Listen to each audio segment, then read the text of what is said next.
Welcome to my sewing room. The hum of a sewing machine is music to my ears. My grandmother, Martha Isabel Dykus, sewed on a treadle machine that she powered with her feet. How did she ever get those stitches so even, I've often wondered. Our machines are prized possessions. I always tell my friends that my machine will do everything but cook and wash the dishes. At least in the sewing world, they will do everything. Let's learn some new techniques today and listen to the music of our machines.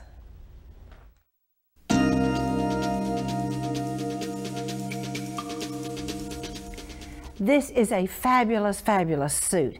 It is fun, it is beautiful, it has lots of sewy things on it that you will enjoy doing, but most importantly, it just looks like it's straight out of a design studio.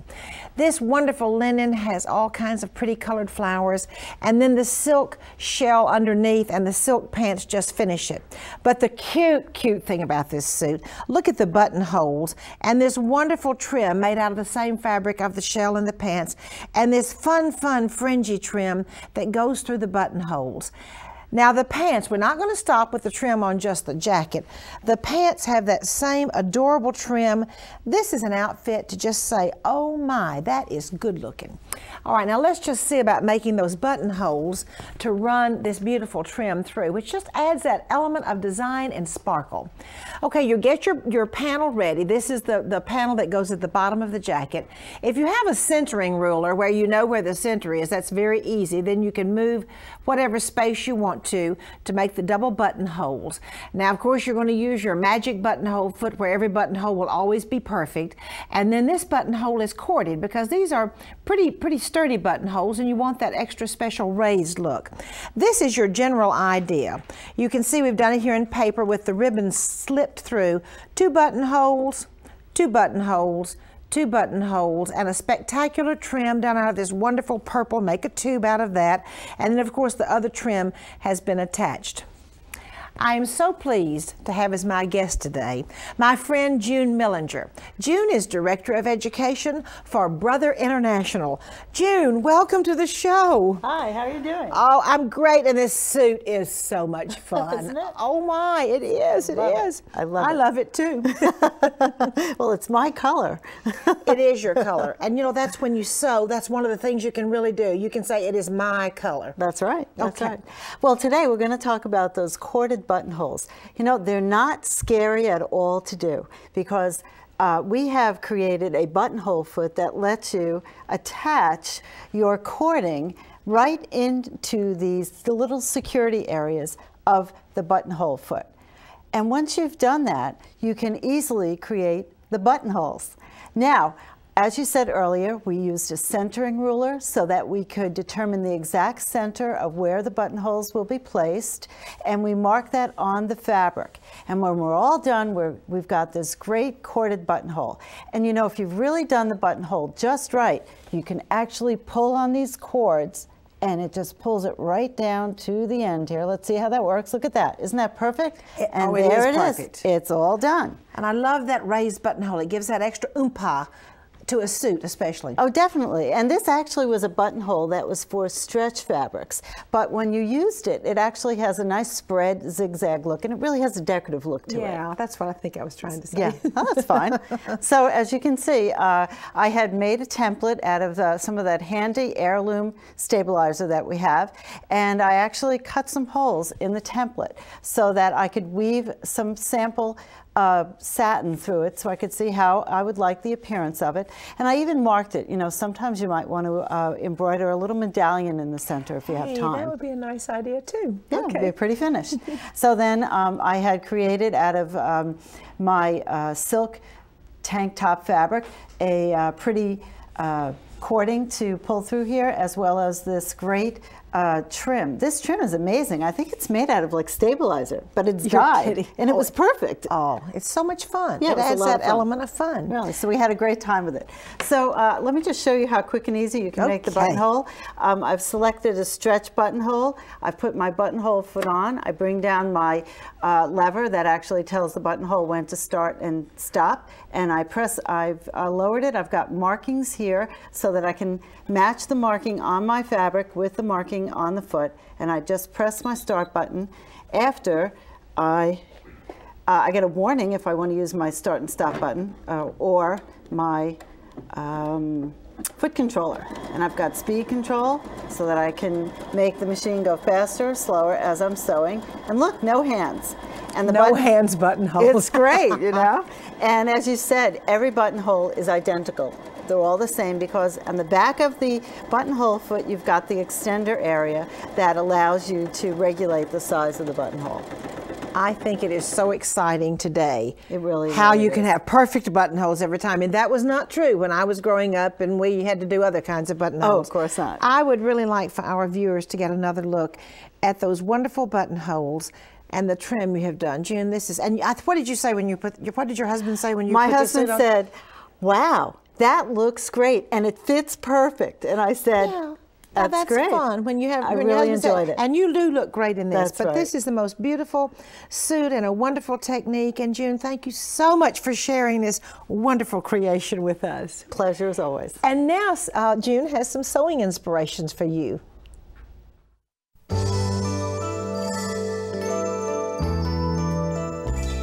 June, I absolutely love the things you've brought. Tell us about it.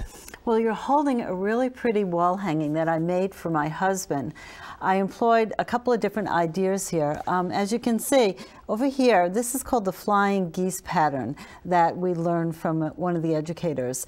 And I put some embroidery across the top that says, I will follow you anywhere. And then the flying geese pattern takes you down to the bottom. And then across to the edge is a heart that I appliqued with my husband's and my initials and our anniversary date. So it was a gift to him on our 34th anniversary. This is so romantic. On your what anniversary? 34th. 34th to the same man. That's good. This is precious. Isn't that great? That's a really pretty finger towel for a very special occasion, as you know. And it's been personalized, and it also has used 3 hearts that are embroidered by your machine and a replication technique so that the hearts tiny are repeated. little Are they initials pretty? in the middle. Pretty Oh. initials in the middle. And then we also have the matching apron over here, and as you can see, we've used a border pattern so that we've created this machine embroidery across the bottom perfectly, as well as these hearts. And I love the fact that the hearts have actually followed the shape of the hem. It really is a stunning, stunning look. I think that would be cute on the little granddaughter dress too, don't you? Since you and I yes. love granddaughters. Now, June, I really love this pillow, and this can be done with any sewing machine. That's right. Any sewing machine that's got pretty decorative stitches, even a straight stitch machine where you can regulate the width and the length of a stitch, you can really come up with some pretty looks, and it's a very nice designer look for today. The same holds true for this pillow. Isn't that true? If you just have a few decorative stitches, you can do this wonderful fan pillow. Yes, you can. And a wing needle will help you get this very pretty look on a loosely woven linen like we see here. Well, you know how much I love wing needles.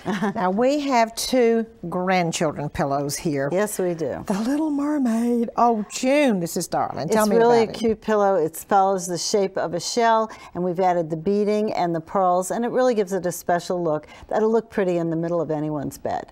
Now this is a special the best pillow. for last. Now this pillow incorporates a lot of quilting techniques for the diamond look, today's popular rickrack, as well as pretty little flowers here in the center and machine embroidered little daisies, and of course the characters. Now, every time I have this pillow and it's in the car, my granddaughter looks at me and she says, "Grandma, when you're done, can I have the pillow?"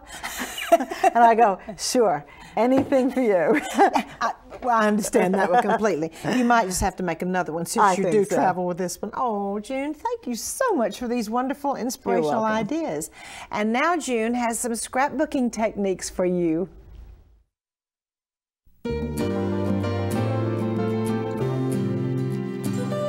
June, I just love everything you've done. I'm just going to let you start and talk about it. Well, you know, scrapbooking is hot. Yeah. The other day, my husband said to me, "Excuse me, are you sewing or having fun?" I said, "Okay, I'm scrapbooking." But I was having a lot of fun. With your sewing machine. That's right. That's where he was confused. So, but it was late at night, so he knew things could go crazy. This is the cover for a scrapbook. Now I've used a frame pattern that you find built into many machines today, and I used a blanket stitch. But I also said, how can I put a cute picture in the middle? So I used the heart frame that you would find. So it's automatic, it's done perfectly. So I created this first, and I put the pretty decorative embroidery around it, and then I placed the picture behind it. And so I have a pretty look for the photo album. I just love this. Well, you know, we all get involved with making special occasion dresses for the different people in our life. We have a pretty little granddaughter, and of course she expects an Easter dress every year. So this year on Good Friday, I said, don't worry, you'll get your dress. So here I was all night long sewing. But you had the scrapbooking request, and I said, well, what I can do is take one of the designs that we have on a card, and I can expand it to make it a little larger, and I put the same fabric that's in the Easter dress as the applique for the little dress. And there's a picture. Again, I used a decorative frame pattern, and I put her cute little picture behind it. And this, of course, is a sample of the rickrack that's on the base, the hem of the dress, to give it a special look. While our grandchildren were living with us, there was a blizzard. And you know what it's like when you have a blizzard with little kids. So you rush outside and you build a snowman. And I said, well, let's have a little bit of fun. And we put a little bit of what do you call that? A boogie board in the picture as well. So here are the kids, and I made a cute little label with the snowman that happens to be also an embroidery card on one of our machines. And I embroidered that on water-soluble stabilizer, ripped that away, and then I had a dimensional snowman to put on the page. So it's a pretty look. Now, if you have a software program that allows you to take a photograph, you can actually use a program called Photo Stitch and create a design out of a photograph. Wow, that'd be nice. Now, who is that? Right. That happens to be my middle son, Christopher. Oh. And it's really a special look. And actually, I'll share something with you. My mother made this. It was the first time she had ever done Photo Stitch, and she said, it took 4 hours. And I said, it was worth it. Oh, and your mother did that? My mother did it. Oh, right. So it was really a lot of fun. Now, the last thing we'll talk about here is a real quick item. If you're going to have some pictures and you're not sure how to secure them in your scrapbooking project, you can actually use your machine to do it automatically. So if you look over here at the machine, I took a piece of fabric with a pretty embroidered oval on it, and I put this picture here, and then I would select a frame pattern, and it would automatically sew in an oval to anchor the picture down, and it doesn't tear the picture away. Oh, June, thank you so much for these wonderful ideas. It's fun. And now I have a beautiful doll dress to share with you.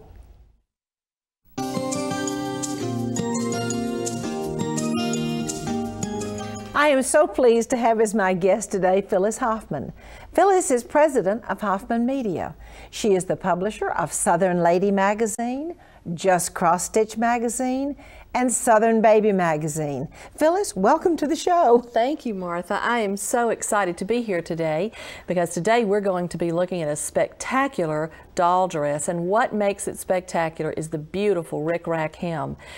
The dress we'll start at the top and look at the beautiful collar, and the collar, of course, and sleeves are done with the baby rickrack. The yoke and the skirt are joined with the points of the large rickrack exposed, but what is so wonderful are the details of this beautiful hem. Now, I want us to look at it step by step because that is where this intricate looking hem is actually quite simple. We will start with a piece of wash-away stabilizer. That's the key to holding all these wonderful pieces of rickrack together. And with our glue stick, we'll simply start with our first piece of rickrack, and we will glue it down in spots so that we can hold it in place. The next step is very critical, and we want to take our second piece of rickrack, being very careful to line up the points, push them where they're touching each other, and then we'll put a dab of glue on the back of the rickrack to hold it in place, and then we will repeat that until we have 3 rows of rickrack that is glued together onto our stabilizer. The next step is we'll go to our sewing machine, and we're going to use a bar tack stitch rather than attach each one of these little points by hand, and we'll simply do a bar tack, and then we will just pick up our presser foot, move to the next point, lower our presser foot, stitch, and then we will continue all the way down the strips of rickrack. Before the hemming edging can be attached, we must hem the skirt. And so the first step we'll do is we're going to turn up about 1.5 inches on the edge of our skirt and iron it, press it. That's important to get it perfectly flat. Then we'll draw our pattern of the line we want to follow. Then we will go to our machine and we will hem stitch on top of that line, making sure that we have stabilizer that makes our hem stitching really pop. So that'll hold everything in place. And now, to really create the look, we attach this rickrack to the hem and we simply slide the rickrack right up to the edge of the hem, and we will of course pin it to hold it in place. Using the same technique of the bar tack, we will go through and tack to the fabric at this point. Now, we will wash away our stabilizer, and then the last step we will do is we will cut away these threads.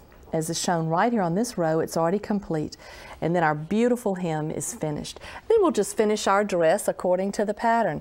And it's lovely when you see the whole thing complete where everything is one color and it's just a fabulous look. Oh, Phyllis, thank you so much for sharing this wonderful technique. And it is easy, and that wonderful wash away stabilizer makes it possible. And next, I have some hand embroidery for you.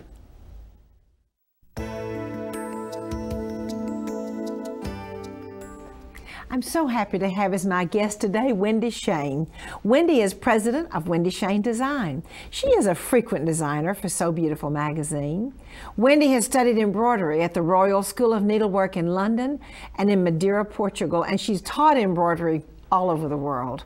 She has designed and published 30 patterns and has authored 4 books. Wendy, welcome to the show. Well, thank you for having me, Martha. Today, I'd like to focus on looped bullion flowers. Now, if you look at this stunning sample I brought with me, along the hemline, I've placed 4 looped bullion flowers. Now, these flowers are a little more technical to make than a regular bullion, so let's go ahead and get started. I've begun with a circle drawn on the fabric. Now, normally what I would do is I would put something in the middle prior to putting the loops on, such as a granito or a French knot of something that could fill it in as the center of the flower. But I've eliminated that so you could see every stitch I make today. Now, to tie onto a bullion, we are going to work around a circle, but remember, a bullion is just a glorified back stitch. Now, those of you who have tried to make a bullion unsuccessfully might want to pay close attention, because I'm going to show you how easy it is to make this glorified back stitch. I'm going to be sewing upward. This is unusual. And the reason I'm sewing upward to tie on is I want the knot to be underneath the loop so it can't be seen. Bringing the end of the thread down almost to where it comes through, stop pulling until now you can see this is point A and this is point B. Sew in between those 2 points, and what I'm trying to do here is I'm actually trying to pierce the thread that is on the back side of the fabric. Now, if you get it right in between, you're sure to catch it. Just give it a little tug to make sure you do have it secured. So remember, on a bullion, no knots. All right, now, this loop is going to require a back stitch in the fabric, like I said before. So when you come out in at A and out at B, make sure you're coming out at exactly the same point that you had before without coming through the thread. And when you make a bullion, hold the fabric so that your forefinger is beneath the tip of the needle, and then your thumb and middle finger are on the eye of the needle so that it looks like a little seesaw effect, like this. Now, the mistake people normally make when they're trying to make a bullion is they put their fingers behind, and so then they don't have something to hold the wraps on with, so make sure it's underneath the needle, away from the fabric. Now, I'm going to take the thread in my non-stitching hand and I want to start wrapping. Now, on this particular bullion, we have a lot of wraps, like 25 wraps. So I'm going to begin my counting.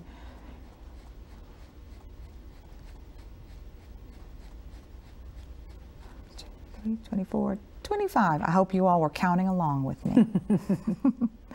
Now I'm going to hold on to my wraps. And what I need to do now is I need to slide my needle through. So if you're having problems pulling your needle through at this point, you might want to check your wraps, make sure they're not too tight. Okay. Mine feel a little tight, but I think I'm going to have some luck today, so we'll see. Oh, good. Now, notice I haven't taken my thumbs off of the wraps, and this is very important in a bullion. I always say that bullions can put the fear in you, so just make sure you show it no fear. And by that, I mean, don't ever back down on a bullion. So I'm actually holding on to my loops still.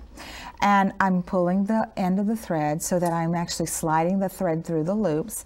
And remember, I still haven't looked. And of course, the bullion knows I'm not afraid of it, so it's going to behave today. Okay, so now there's my loop. And just to be sure that I've gotten all the tension out, I'm going to put my thumb back on and pull one more time. So now that loop is completed, except for one thing, and this is the follow-through stitch, the stitch that is most often forgotten. You need to go down in the fabric to complete the stitch. Remember the back stitch, you must go down and B again to complete the stitch. Now, the next flower you have two choices. You can either begin the next flower inside the first loop and then have overlapping loops, or you can make them like on the dress and just come up and make the next loop. Remember, you don't want to go up in the same place you went down because then you would lose your stitch, so you have to leave a little bit of space. Come back up and then proceed to the next bullion. Now, when you do these bullions, you want to remember that the points from A to B will be exactly the same on every petal.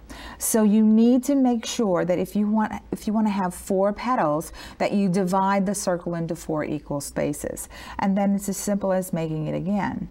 Now, let me show you what the completed bullion looks like that I've made for you today. And this is the one that I did where I made the loops going in and out so that they overlapped. And that's what it looks like as it is done. Of course, remember, you would have already made the center flower. Now I'm going to go back to my original board. I don't want to confuse you, but I would like to show you how to tie off. All right, once the bullion is completed, bring the needle to the back. And I mean when all the loops are completed, not just the first loop. Now these had 4 loops, didn't yes, they? Okay. I made those with a granito in the middle. Okay. So, and now in order to tie off, all you need to do is just sew through the back one way and then come back the other way. And that is all there is to it. No knots. Make sure you put no knots. And if you decided you wanted to put another layer in a different color, you would tie on exactly the same way with the same method of going in and out on the back. Wendy, now what just really main tip? I know a lot of people are afraid of bullions. So what main, I mean, you've unraveled it for us now, or rather wrapped it. So what is your main thing you tell people? The main thing is the needle choice. This is something that people mess up on, and I know that everyone thinks there's a needle is a needle is a needle, and that is just not true. With a bullion, you need a round-eyed needle, such as a betweens, a sharps, or a Milner's. And the size will depend on what size thread you're using and how wide you want your bullion knot to be. Okay, do you always use 1 strand of floss? No, I don't always. You don't always? In fact, I'm using 2 strands now because I wanted to make it large. Okay. Wendy, thank you so much. My pleasure. And now I have a beautiful antique garment to share with you.